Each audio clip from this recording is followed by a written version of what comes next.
Welcome to the Collecting the Past podcast. Funded by the National Endowment for the Humanities and in partnership with the Flannery O'Connor Institute for the Humanities, this project paired students from Georgia College with community members to collect oral histories from individuals who either lived in Milledgeville during the heart of O'Connor's writing career or whose lives were shaped by events that took place during this period. Our goals with the project are to expand the existing historical narrative of our town by documenting unwritten life stories and creating a public digital archive. As you'll hear, the students had fun creating their own podcasts in the style of their choice. Like our narrators, each episode has its own personality. My name is Kathleen Feeley, and I'm a school sister of Notre Dame. I joined a religious order after I finished high school, and I have had this is my 75th anniversary. So I've been all those years in the School Sisters of Notre Dame teaching all over the world. So I was born in Baltimore, Maryland, and I went to high school to Notre Dame Preparatory School. So I was taught by the School Sisters of Notre Dame. And then when I graduated, I said that I'm learning. There's one thing I want to do. I love to teach. I want to be a teacher, and I want to join this religious group because I can devote my whole life and time to helping others learn, basically. So, questions? That perfectly leads me into the next question because I really wanted to pick your brain as well about teaching. So I'll have a few questions about that later, but I wanted to kind of ask about your education that you had growing up as a child. I know you just said you went to the prep school. So what was your education like? I assume that wanting to be a teacher, you probably enjoyed your classes. Okay. Oh, I loved learning. I really did. Um, my whole family is Catholic, so we all went to Catholic school. I went to a Catholic grade school. In high school, I went to Notre Dame Preparatory School, which is a very wonderful SSND, that's School Sisters of Notre Dame School, right here in Baltimore. And I majored as much as you do in high school, which is much. And I always loved English. I love literature, I love writing, I love poetry, I love everything having to do with the English language. I'm very poor in other languages. I have traveled many countries in my life. And I'm always very, very apologetic because, you're supposed to pick up a language when you're in a country, and I picked up nothing. Just don't. Language itself, speaking like foreign languages, and I studied Spanish and French in high school, but I mean, it's all gone.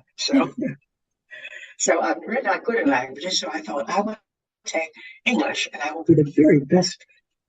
I'll know everything about English, how to teach it, how to write it, how to be a writer, how to write poetry, how to do everything. So I just concentrated on what I knew I could do well and didn't worry about the rest. So Hey. I went to high school, and then I entered the School System of Notre Dame after high school. So that was an interesting situation because the way our congregation works, you have 3 years of training, and then you get sent out to teach. So I was immediately sent out to teach after 3 years in Charleston, South Carolina, and I had the first grade. So I had a wonderful opportunity to teach a lot in grade school in the beginning. I was 4 years there, and then I went to another school, and I taught the 3rd and 4th grade, and I went to another school, taught the 7th and 8th grade. So I learned how to teach by having these children in front of me and seeing what I had to do to help them learn. So after that, then I started teaching myself at Notre Dame High School. So I became a teacher after a lot of good training teaching in grade school. I became a high school teacher, and then I became a college teacher, and then I taught in college, and then I became a president of the college. So for 21 years, I ran the college that I had my training. Because I was teaching the whole time. It took me about 16 years to get through college. I only studied every summer. Came back and studied something in a summer program. So I got it little by little, which I found was a very wonderful way to learn because you just have two subjects to concentrate on every summer. And I just enjoyed that kind of life, teaching during the school year and then studying during the summer. So I finally finished my bachelor's degree, and I got a master's degree at Villanova University, and then I got a PhD at Rutgers University. So I kind of very slowly proceeded in my education. Even the master's, I only went on weekend. So I was teaching at the time. But then when I went for my PhD, it was full time. So that was the quickest degree, basically. The biggest of the quickest, because I wasn't teaching at that time. Okay. Yes, what wonderful academic and educational accomplishments. You are well versed. I too am kind of considering maybe going into teaching. So I was very excited to see that you've had such a successful career in education. One of the questions I wanted to ask you, kind of based on this, what would you say was one of your most challenging or maybe memorable moments that you experienced within the classroom? I missed the point. What did I experience in the classroom, which was the biggest challenge? Is that what you said? Yes, as an educator, what would you consider maybe one of the biggest challenges of being an instructor or one of the most impactful moments of being an educator? I think the biggest challenge is to teach student by student by student by student, and not just a class of students, which means you have to adjust your interaction to where the students are. So I always found it challenging to challenge the smartest students and to help the struggling students catch up if they needed to, catch on, basically. So that's what I meant by teaching student by student by student by student. It's just not lecturing to a whole class of people. It has to be more than that. And you have to see who's nodding and who's going frowning at you, not getting it, you know. So I like that challenge because I thought I'd like to meet every student's needs if I can. If I can't do it in class, I'll ask somebody after class, can I stop for a minute? I want to speak with you. I noticed that you didn't look like you were getting it when I was talking about things. So maybe I could explain it a little more to you, something like that. So I always felt obliged, in the best sense of that word, to try to reach every student. I love it. Using that like nature of just using your intuition to seeing what Yes, and sometimes it's intuition. You just tell. My next one, also kind of playing in the same topic. Looking back, what advice would you give yourself now as a first kind of starting your career in education? What advice would I give myself about? What advice would you give yourself as like a first year teacher? Oh, a Looking first year back, teacher. yeah, Okay, when you I first get it. I started your get it. career. Okay.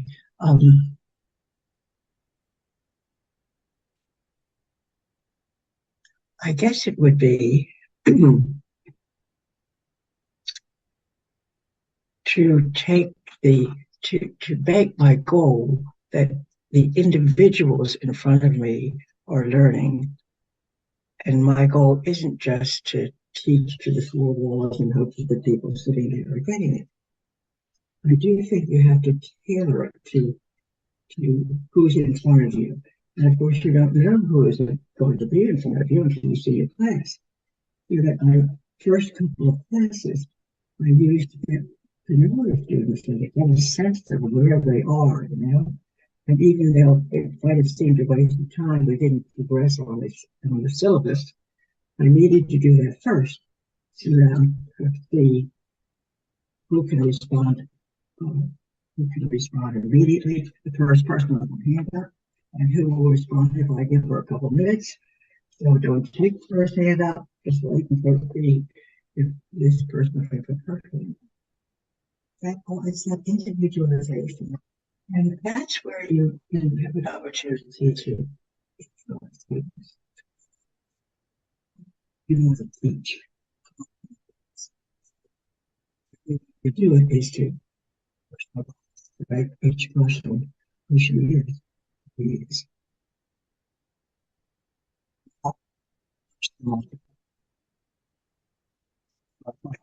Okay, it is my class, but the class has 18 students in it, and I look at each one. What a wonderful answer. Thank you so much. So kind of going more into just the overview of just kind of your professional history. Like I said earlier, I loved reading that scanned document that you sent me for the 75th Jubilee, correct? Yes, that's right. Yes. It gave me, like I said, a great introductory like insight into our conversation. I would love to just hear more about the journeys of your career and professional history. I know you said that you had the opportunity to teach overseas as well. What did that look like? Well, it was great. It really was. When I finished my presidency of Notre Dame of Maryland, I was still relatively young. So I was wanting to do some exciting things. So I got a Fulbright fellowship to go to India. That's when I started. And I taught in India for 6 months. It was supposed to be a semester, but it was a little longer than that. And then I enjoyed that so much, just the experience of people completely different from me, that I had to close that gap, because they were all young people and students. So I really enjoyed my teaching in India. And then I had some friends who were in Australia. And Australia at that time had a number of small Catholic colleges. And the government said that they couldn't support small Catholic colleges, that if those colleges wanted to remain, they would have to join a larger state college in their area, or they could form a consortium and have one university with all these colleges in it. And it just so happened that was the year I went there. So I taught for a year in Australia, and I went to 3 different places. The first semester was up in Brisbane, and the interim was in Sydney. No, the interim was in Canberra, which is the capital. And then my next place was,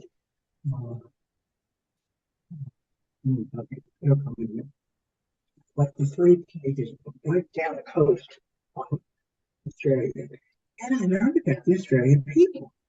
Christmas Day, I'm riding a bicycle around because there wasn't anything else to do in the parks when all the people were celebrating Christmas with the cookouts. Christmas in the middle of summer, Australia. So I just learned so many interesting things as I rode through this park and hoped very much to be able to find the place I came in, because that's the only place I knew to get to the train, which was I could put my bicycle on it and go back home. So it just was a wonderful learning experience, and Australia is an interesting country, really is. So they were the first years that I was always sabbatical in that time. It was 2 years away. I figured anybody who's president for 21 years should get out of town for a long time. So I got out of town for 2 years and went to, as I said, India first and then Australia. And then about 4 years later, I then left for back to China. And that was a wonderful experience. I had a whole year in China teaching. And, I was with a group of teachers from all over the world. They import a lot of teachers. And we all lived in a big apartment house. It was meeting people from other countries who were teaching, and was teaching myself, young Chinese women and men. So that was really good. And then I went to Africa, and I was very interested in staying in Africa because our sisters had all these schools in Africa. We had gone to Africa in 50 years ago to start teaching, to try to get the level of African education higher. So I stayed there for 9 years. So it was 9 years teaching in various places in Africa. So they were all very good experiences. And it's the same. Every place is different. Every background is different, but the fundamentals of how people are the same. So just change the background and put the fundamentals in, and I was really enjoying very much the teaching there. It's just all the newness of it, the culture and everything you have to learn all that. So I did really enjoy very much taking overseas. What incredible experiences. That is so cool. I have always been really enthralled with the whole aspect of Australia too. So I love that you mentioned how interesting like just their culture was, learning about how, as different as everything is, there's so many similarities Yes, just you're right. truly tie down in the foundation of just Absolutely. people and learning.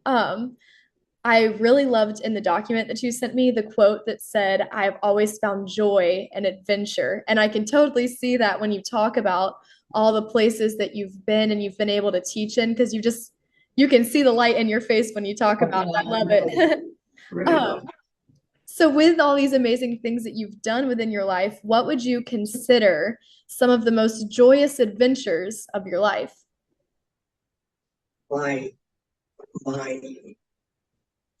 being with Briefly and my follow-up actions with Flannery O'Connor. I'm very excited to really dive deep into some information about Flannery O'Connor, just really hearing about, like, just learning about. I think we have the privilege to learn more about her than many other students do, just because we are minutes away from Andalusia and from the townhouse. Exactly. How lucky are we? So I think it's been so interesting to learn about that. So I was so excited to pick your brain whenever Dr. Opperman told me that we would get to chat together. I have one more question about your professional career before we move on to Flannery content. I was so impressed to hear about your presidency of the university. I would just love to hear some more about how that looked for you, how long you served as president, and just some of the things that you experienced within that. I think the timer just popped up for our 10 minutes. So then maybe after this question, we can take a quick break and then we can come back if that's good with you. Okay. But Well, yes, your presidency.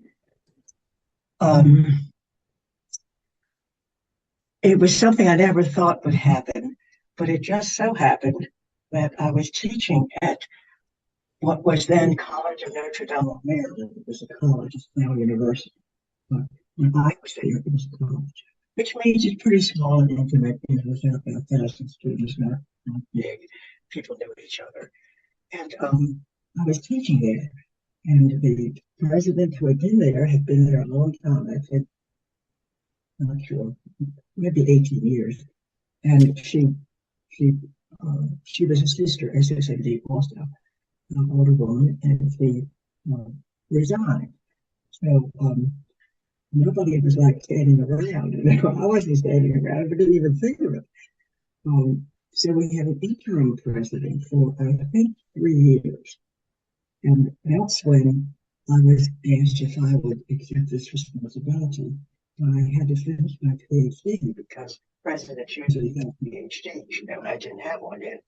So that's when I took the time off and went to Rutgers University in New Jersey, which was a great place to be too. And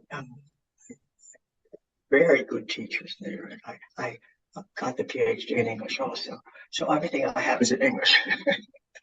So then it was, my turn to take over the helm.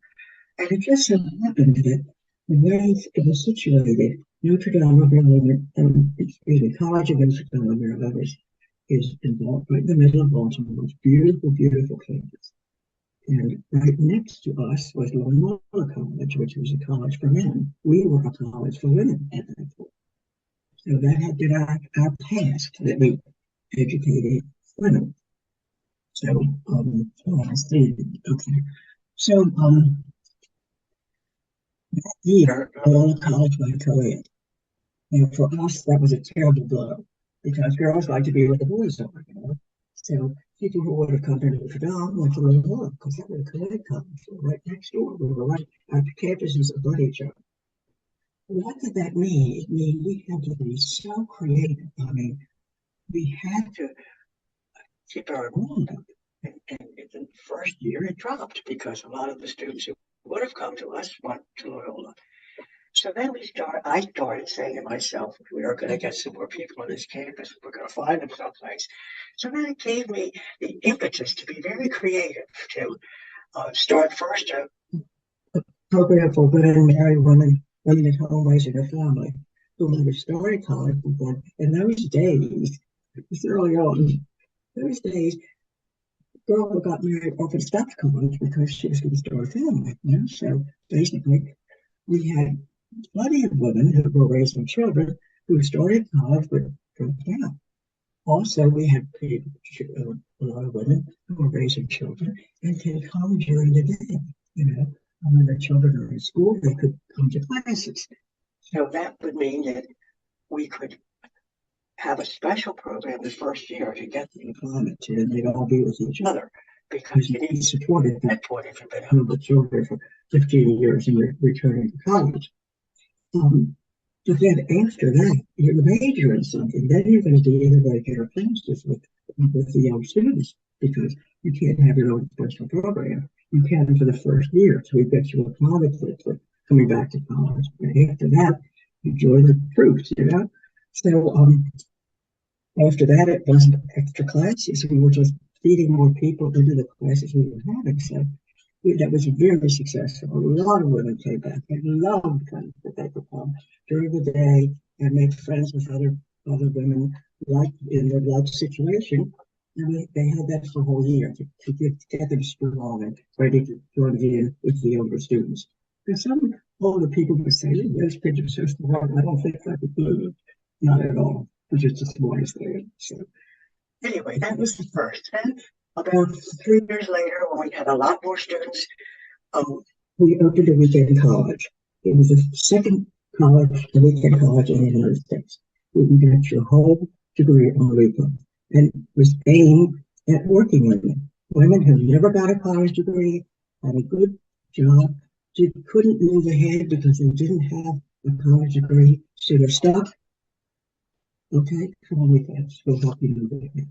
And the entire program, Friday afternoon, Friday night, all day Saturday, and Sunday were the classes.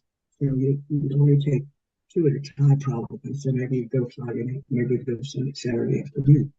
And you have to have cooperation from your family because you're going to be very absorbed on the weekends. So that was wonderful too. People said I could never get a degree except this way. I have to work every day. Yeah? And night school, I have children at home. I take them to night school.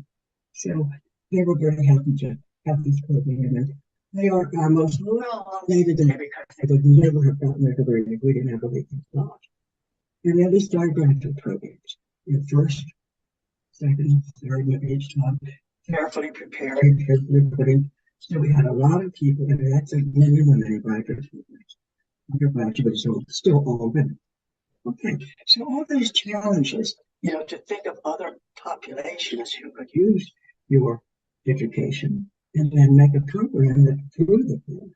So it was very creative. And it had to be because we were in big competition. Bowling was full colleges, so we really needed to strike out in a different way, do things a little differently, so that people would be drawn to something that suited them.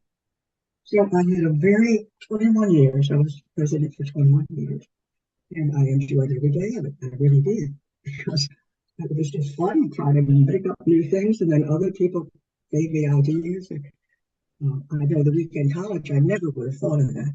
I went for a weekend meeting on a completely different topic at Mundelein College in Chicago. They were opening a weekend college. I didn't attend my meeting. I spent the whole weekend in Mundelein seeing what was going on, because I thought we could do this and we wouldn't be competition. I mean, Chicago and Baltimore. So we did. We were the second weekend college in the United States. But I got my idea from them. I did. I knew I wouldn't have thought of it. So I love picking up ideas and saying, we could do this. So anyway, it was really a very stimulating time. But after 21 years, I thought get out of here. You've done enough, and give somebody else a chance. So I just left. I love hearing about the week in college. I think that was just such an important, probably pivotal moment to really put onto your campus to make it happen for those students to get that degree. I'm a really big proponent. One of my favorite mottos is meet people where they are. And I think that's exactly what You're going to make a wonderful teacher. Well, thank you. So I'm like, I just hearing about that, I'm like, that is just catering to your people when they need it. So now I'm really excited to get into our questions about Flannery and her mother, Regina, and learn some more about what you know. I'll get to pick your brain. So I'd first I know that you said that, well, I guess I'll start with this. As a class, we were all asked to ask our narrators when they first heard of or became aware of Flannery O'Connor's work. I know you stated that you had your first encounter when she came to the college, but had you heard of her prior to this, or was this kind of your first interaction with her? Absolutely first interaction.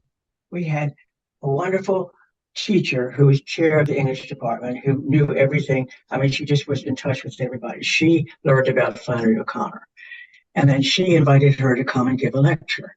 So it was a wonderful experience because she came and spent the night. She lectured in the evening. Now, this is October 17, 1963. October 17, 1963. That's when I first met Flannery O'Connor. I didn't meet her personally. She's on the stage and I'm sitting there with pencil and paper. She impressed me from the very beginning, mostly by her quiet dignity. For instance, she was walking on with crutches, but in the big auditorium at College of Notre Dame, Bavaria, where she spoke, there are about 8 steps if you want to walk up to the stage. And she didn't want to stumble up with her. So she went the floor. She was fast about it, and she showed the floor below. You could go right under the auditorium and then come up and present yourself on the stage without having to do those 8 steps. However, you had 16 steps in the back, but she'd rather do 16 steps unseen, stumble up 8 steps. And right away, when she appeared from right behind the curtain, and she was introduced, and at that point I was teaching. So I mean, I was going as a student basically. Impressed me when she walked on the stage. And what else impressed me was, well, her talk was on the Catholic writer in the Protestant South. Now, later I read that talk in her book, Mystery and Manners, in which she published her talks, basically. So I read later what I heard that night. It was pretty much, she stuck to her script, pretty much. And it was how a Catholic writer can use what is around her in the Protestant South. She never writes about one story about Catholics, other than that, none. All Protestants, because that's her milieu. She was into her milieu completely. Well, I noticed as she gave her lecture that she was kind of matter of fact. She wasn't dramatic. She didn't listen carefully. It was a lot. But it was like, this is who I am. This is what I can offer. If it pleases you, take it. If it doesn't, that's okay with me. And not that idea of, this is what I'm offering. She didn't do any histrionic show, just try to talk. But she took the top of my head off. That's all I can say. I just could hardly breathe because she was such a unique individual, so deeply, deeply, deeply religious, deeply, deeply, deeply talented in a very different way from what religious people are often talented in. This humor, this crazy humor she had. So it was an excellent talk, I thought. The next day, the students wrote an article about it in their newspaper, and they said, she said interesting things, but she didn't say them in a very interesting way. And I thought, that's a student, she missed the point.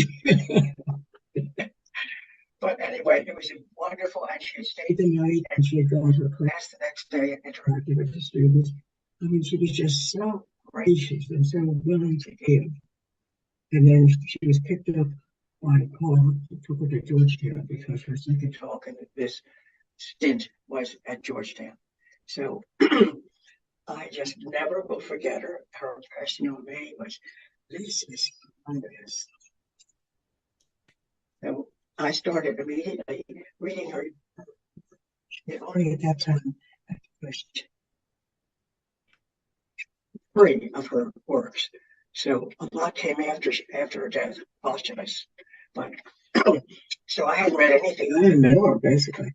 I mean, I just heard she was a wonderful person because I was there, but I was taking it all in, but I didn't have any background on her. So then I started studying her. And then I was at that point getting my master's degree, and I thought, I'm going to write a thesis on her writing itself, how she manipulates words, basically. Which was, so that was that was 1963, and then in 1968, I was beginning to think about my PhD paper. So I wrote to her mother. The chair of our board of our English department had also written back to her when she went back to Milledgeville and thanked her and so forth and so forth. So kind of set up a little desultory conversation in emails. So I explained who I was, and I heard her talk, and I'm writing a dissertation on her, and I would love to visit Milledgeville. So much to my surprise, her mother invited me, and I spent from September 23 to September 27, 1968, with visiting Mrs. O'Connor. At that time, Mrs. O'Connor lived in the Klein house right in the center of Milledgeville. So that's, of course, where I lived. But that didn't have many traces of Flannery. It really didn't, because it's a very staid house, a very beautiful house. But every day she would take me to Andalusia, thank God. The reason why she went every day was because she was putting siding on her house. She had workmen there putting siding on the house. So every day she tapped on it. She was a checker on her. Mrs. O'Connor. I mean, she was a businesswoman. I mean, nothing got past her. She was large, small, broad, small in size. Nothing got by her. That's all I can say. She was a real businesswoman. So every day she went out to see how they were doing for siding. And thank God left me there most of the day, which I just loved, because then I could go and explore the house and so forth. So I got wonderful material. I searched for books that Flannery had annotated to see what she was reading that gave her the impetus to do what she did. So in her room, she had a lot of books, religious books, the Bible. She had the Encyclopedia of Catholicism. She was a very, very deeply religious person. But she also had Edgar Allan Poe's humorous short stories, and she got a lot of ideas from Poe, because Poe does kind of what she did. And the humorous, they were all humorous, but of course they were dire, as most of Poe's stories are. And I could kind of see what she was reading. I took things out of the bookcase, went through to see what she marked, copied things down furiously fast. So I would have some material to take back with me. And had a very, very good visit. Mrs. O'Connor would take me to where did we go to? The Holiday Inn and the Piggly Wiggly. She was very social. I met a lot of her friends, and she'd come out in the afternoon and say, well, let's have a little sherry on the porch. And the thing I didn't want that part was sherry on the porch. I wanted to stay there and make my notes. But of course, I sat on the porch and we had sherry on the porch. But there I saw what Flannery saw every day, these gorgeous peacocks. 10, 12 of them, just on the front lawn. And Flannery said once, I work for 3 hours every morning and I spend the rest of the day recuperating. And that's exactly what she did. Because she wasn't a well person, lupus and getting around was difficult, and she wasn't a healthy person, basically. So basically, I did that for the 4 days, 23 to 27 and 68, living in the family house. We went home every night to the family house, but I spent most of the day at Andalusia, which is exactly where I want to be. But I did go out. We had dinner out every night sometimes. She was very sociable. We had a lot of friends. So it was in the evening, we had a very sociable time. In the morning, she was inspecting, and I was furiously taking notes out at Andalusia. That was the first visit.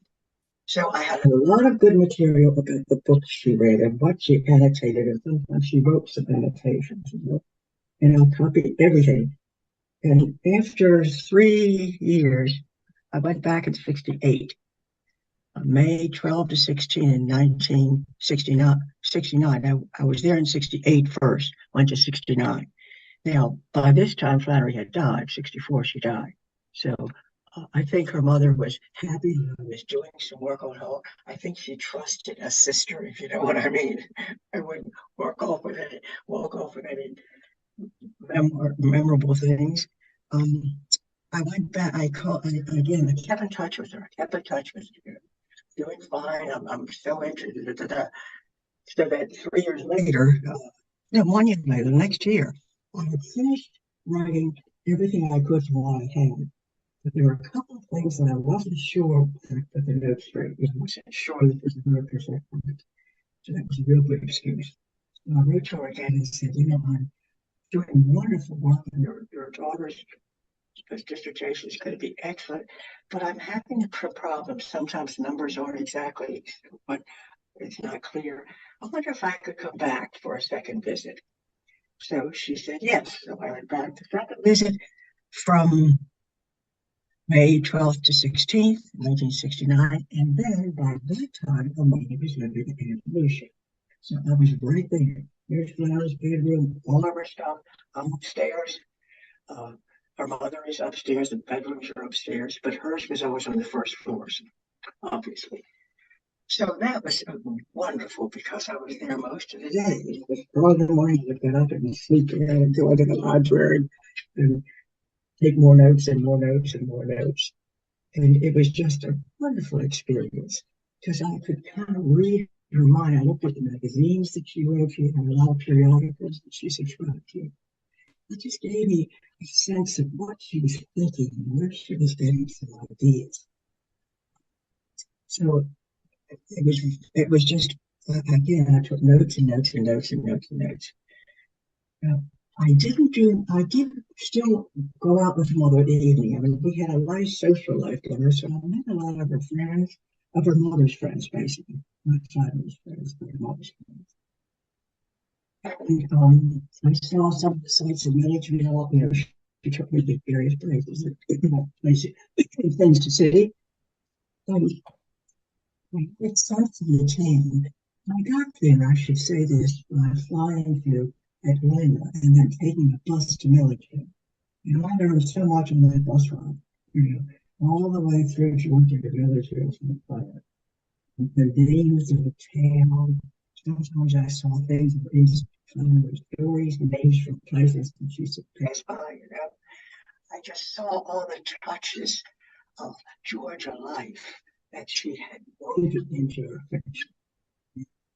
Georgia life is strong in her fiction.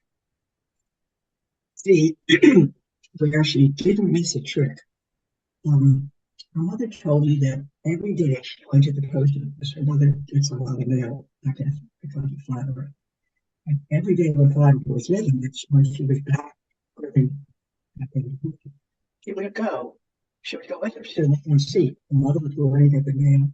And Flannery said, the whole local universe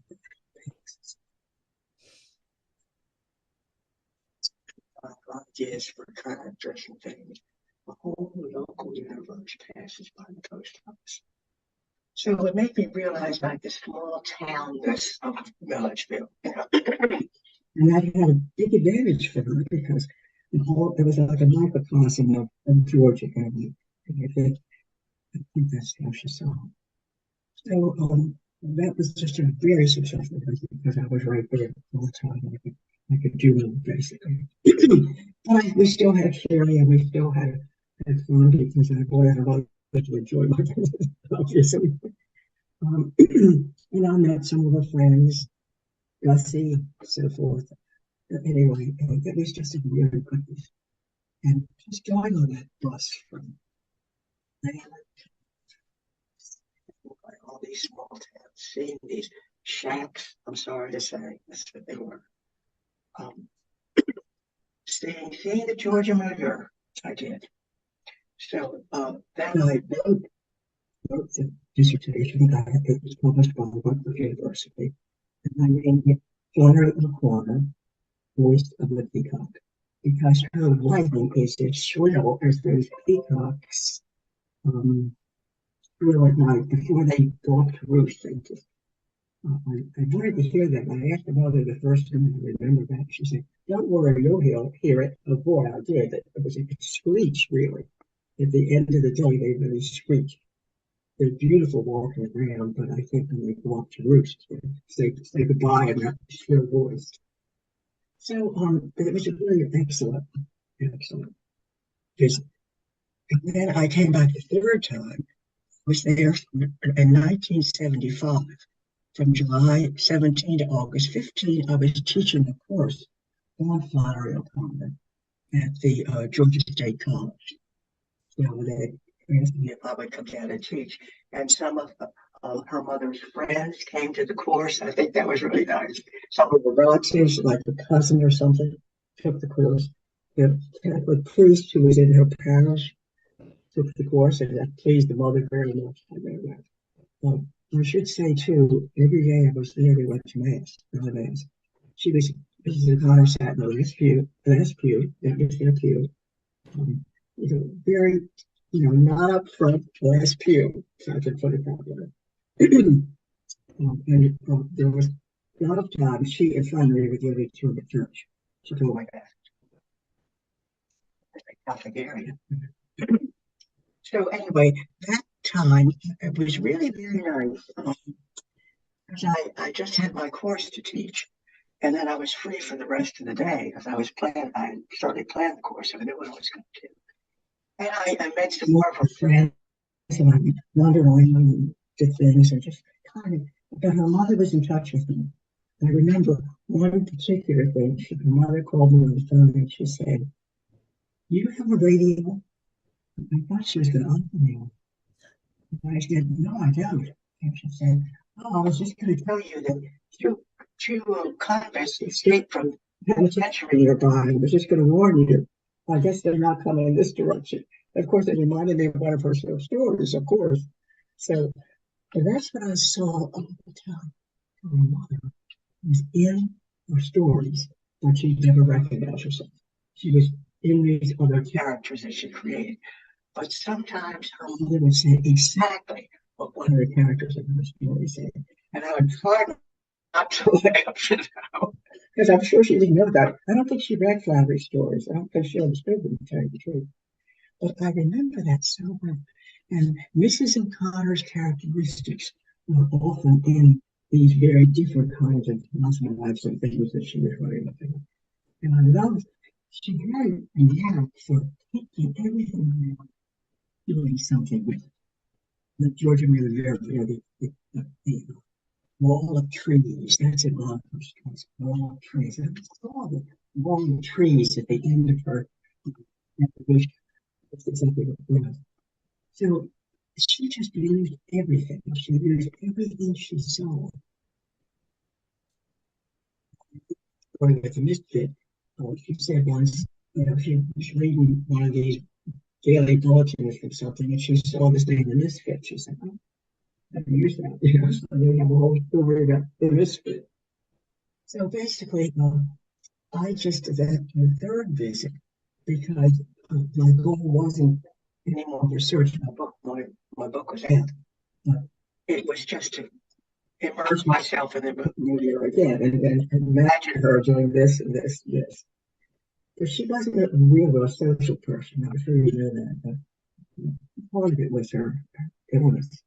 And part of it was it didn't interest her. You know? So it was a wonderful correspondence. So because she was in the relatively isolated place as just a mother, she answered everybody who wrote to her. I know that. Even though they probably didn't deserve an answer, if I could put it that way. But she needed, there was contact. She needed to be in contact with people, and she was largely like writing, because who came to Millersville? Very few people. So, and I wanted to say too, Louise was the African American woman who kind of ran the household, and she characterizes Louise. She says someplace, and I read it with me. Louise always has a little smile. She says it looks at her. I kept thinking about, the African American being overlooked, and they walk by and you don't even notice, but the flower looked at her. Things like that made me sensitive to the whole problem of racism, which is all around the world, obviously.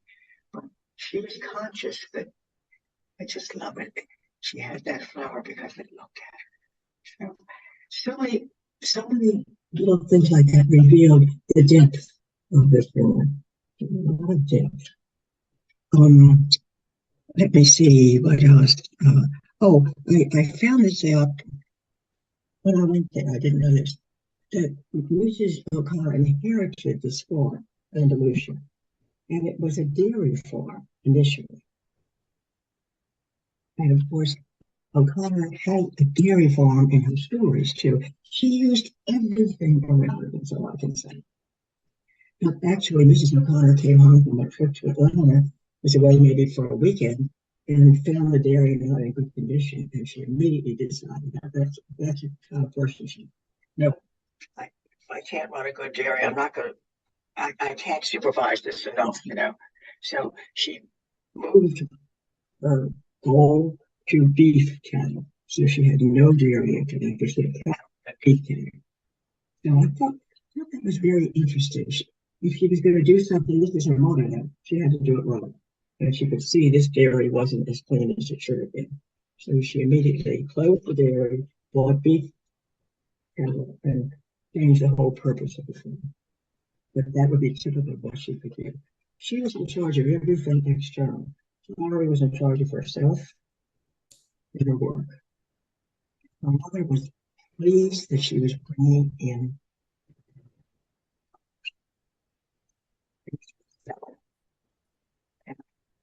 so much about that, because I think she really didn't understand her daughter very well. She's thinking of living with one mother. I think she didn't understand me, because if she had been making crocheted things and selling them without someone, it would have been the same thing. She didn't understand that that's part of her quality in her. You should probably know this, but it's so interesting to me. When she was there in high school and college, she used to be a cartoonist. She started as a cartoonist on these cartoons. What I remember was this funny looking girl standing at the desk at the library, and behind the desk is the librarian, looking very serious, And the girl says, "Do you have any books the faculty doesn't particularly recommend?"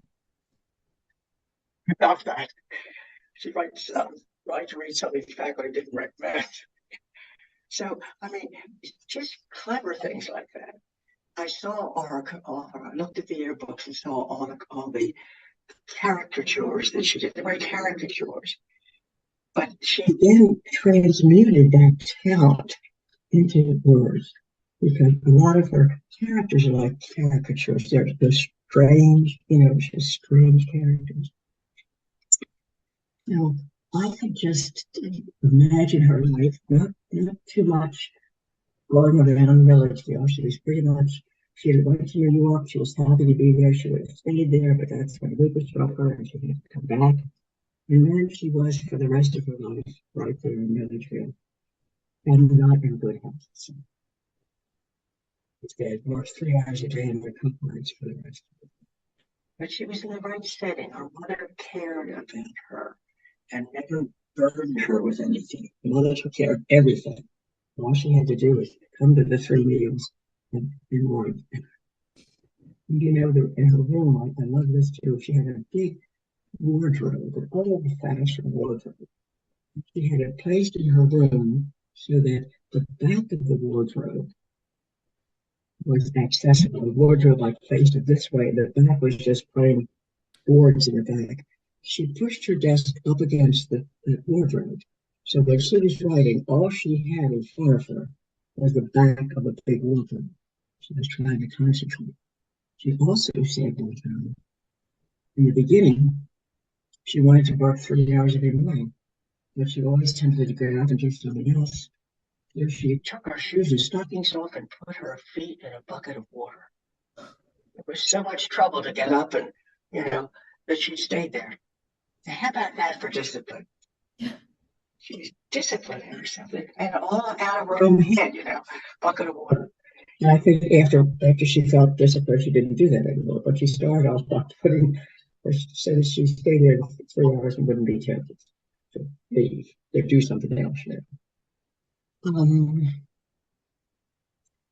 This I thought was interesting too. It was a perfect division of labor. The mother was taking care of the household; she was living, but the mother cooked and Flannery did all the dishes. She cleaned up. So I liked the way she liked to do her part, but she chose what part she was going to do. I could put it that way.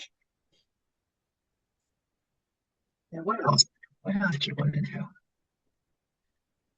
Oh my goodness. I mean, this has just been so awesome. I'm loving everything that you're telling us. I think so often in our classes, we hear so much about Flannery, but we never really hear much about her mother, Regina. So I've just so enjoyed hearing just like your experiences actually getting to, just live life with her for a little bit. I think what's so interesting as well is just some of the things that we've looked at whenever we've read some of Flannery's work is kind of finding those similarities and like, oh, like, do we think this could have been her mother? Or like, Exactly.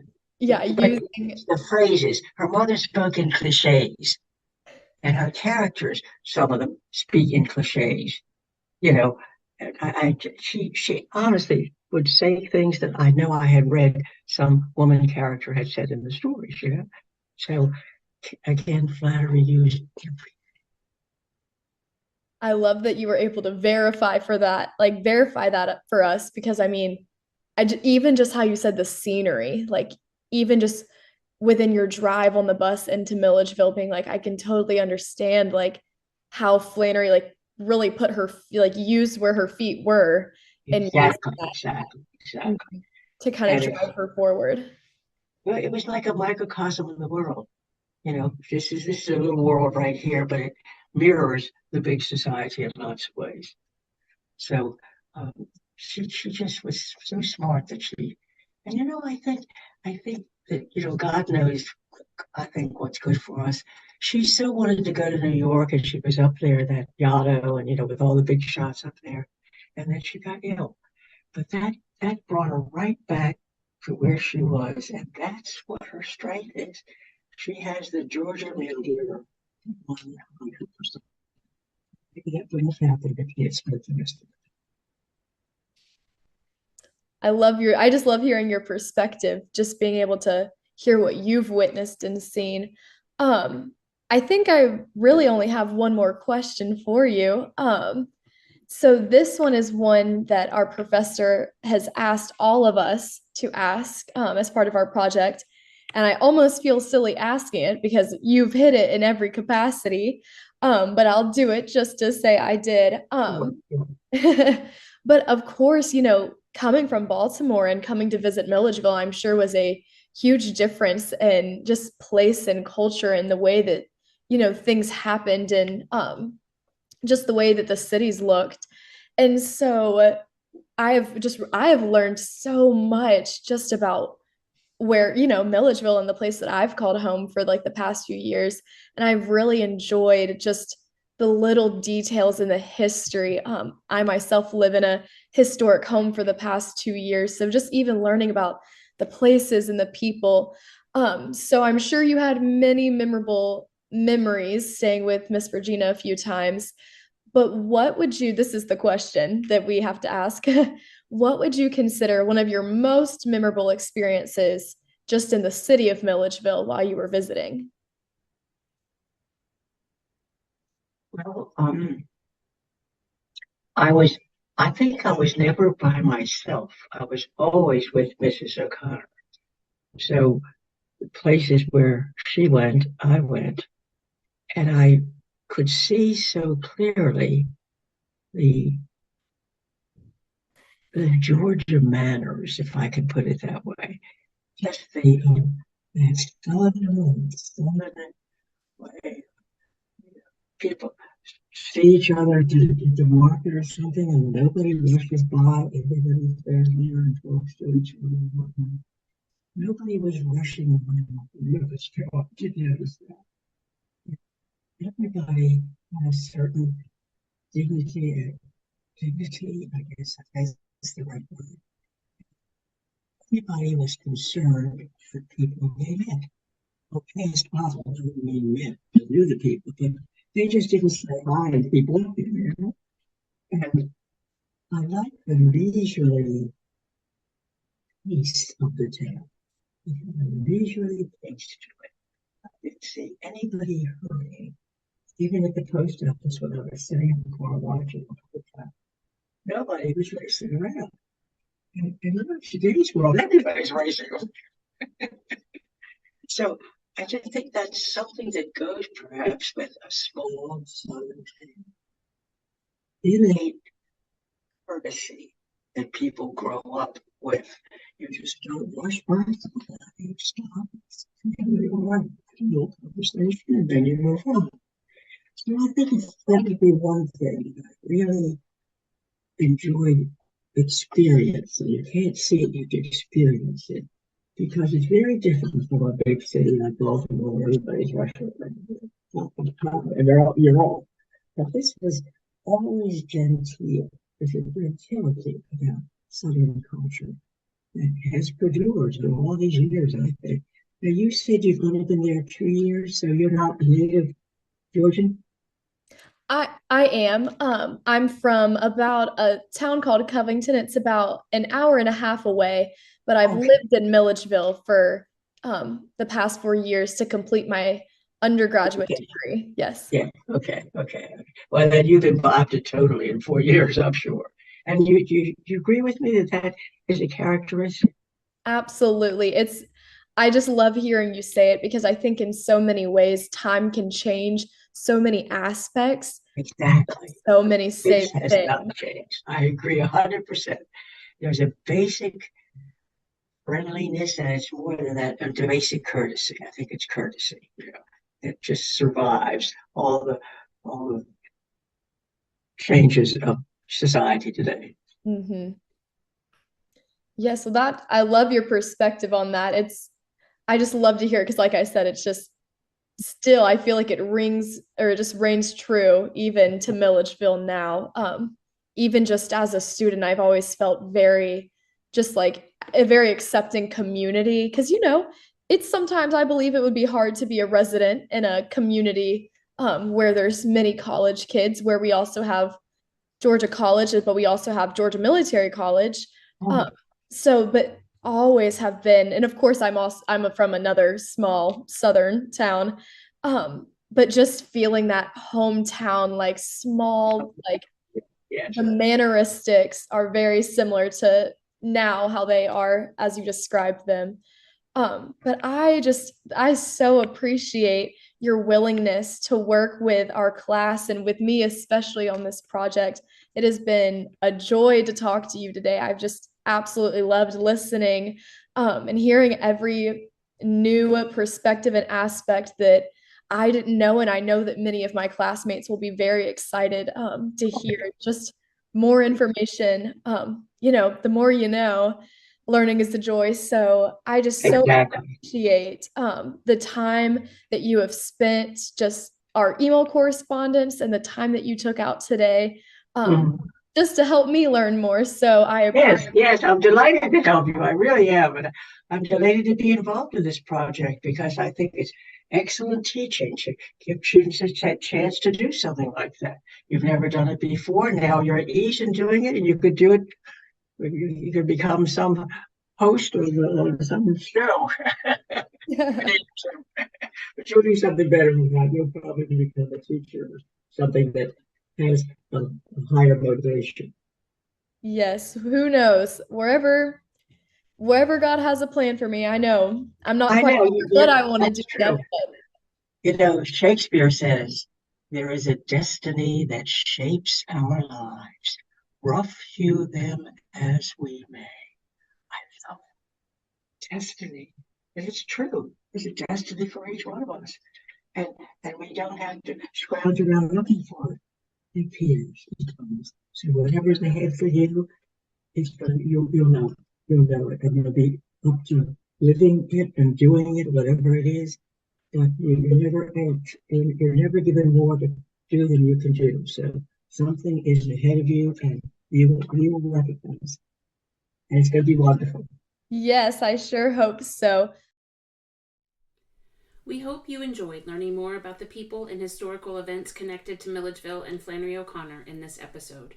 If you or someone you know has stories to share related to either of these topics, we'd love to hear them. In addition to documenting community memories, you'll also help us preserve your story for future generations. Visit our website, collectingthepastmilledgeville.wordpress.com, to learn more.